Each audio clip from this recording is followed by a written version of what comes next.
Hello बच्चों, चलिए प्रश्न पढ़ते हैं।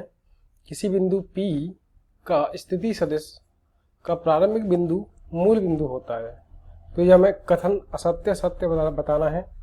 देखो, इस प्रश्न को हल करने से पहले मुख्य अवधारणा की चर्चा कर लेते हैं। इस प्रश्न में हमें स्थिति सदिश के बारे में आना चाहिए कि स्थिति सदिश क्या होता है, और ये आपको आता है तो इस प्रश्न को आप आसानी से बता सकते हो।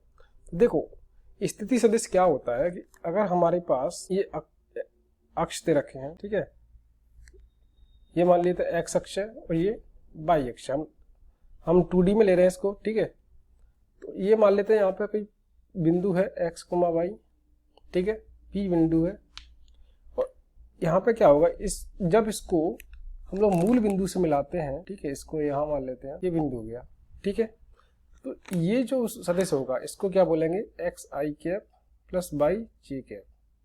तो स्थिति सदिश क्या होता है कि मूल बिंदु से मिलाने वाले सदिश यहाँ पे सदिश आएगा, ठीक है।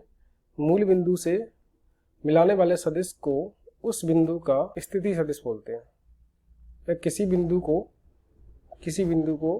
को मूल बिंदु से मिलाने वाले सदिश को उस बिंदु का स्थिति सदिश बोला जाता है, ठीक है। तो यहाँ पे कोई भी स्थिति सदिश होगा तो वो हमेशा उस बिंदु और मूल बिंदु को मिलाने से बना होगा। तो होगा क्या यहाँ पे, तो जो स्थिति सदिश होगा तो उसका प्रारंभिक बिंदु क्या रहेगा, ये वाला रहेगा। तो ये बिंदु क्या आता है, मूल बिंदु रहता है।